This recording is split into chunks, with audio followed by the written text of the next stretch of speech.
What's up, fam? How y'all been? So I know you guys have been asking, girl, why are you having a freaking C-section? Why don't you try for a Vbac? Well, in this video, I'm going to explain to you why I'm having a C-section versus a Vbac.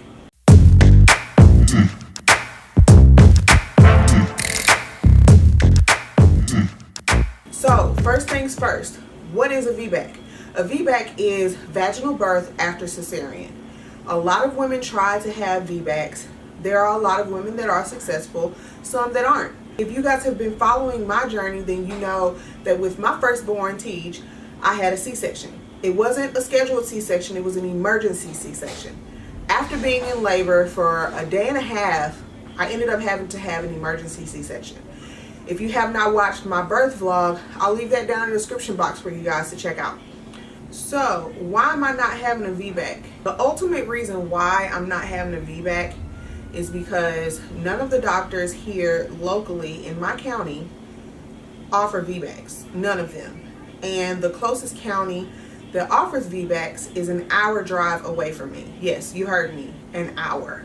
Who in their right mind is going to try for a Vbac and drive an hour in labor, in active labor, drive an hour to try to have a Vbac?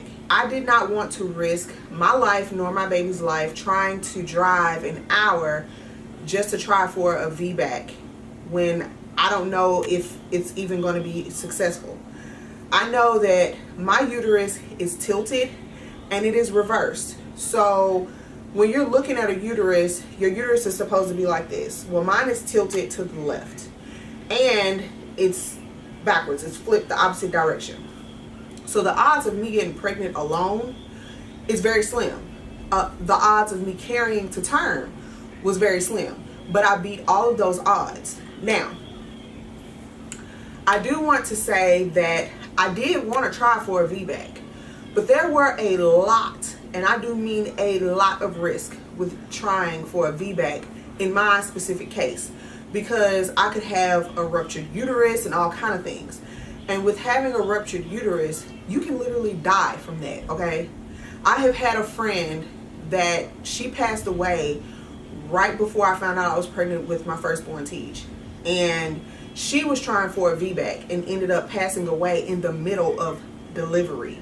So that has always freaked me out as far as like trying for a Vbac. But it's something that I would like to try, but at the same time, I don't want to feel selfish for trying and then possibly lose my life or lose my baby's life for it. You understand what I'm saying? So me and my husband, we talked about it, and a repeat C-section was the best route to go. Plus, with a repeat C-section, you know the exact day of when you're having your baby, so you can plan everything around that. And you don't have to like panic, basically. Because when you're doing a Vbac, it's more so just like the first time that you are having a baby and you have to go into labor and labor all of that time and everything else. And then there's still that possibility that you might not even be able to deliver your baby vaginally. So I didn't want to put my body through that again, because when I went through that with Tej, it literally took me a month to bounce back and become human again. It was painful as hell because of what my body had already gone through with the pregnancy, carrying the pregnancy to term, then laboring for as long as I labored, not being able to deliver vaginally but having a C-section, them having to double stitch me back together because of how big I had gotten, and then ended up having like all kind of situations, like it was crazy. So our best option was to have a C-section.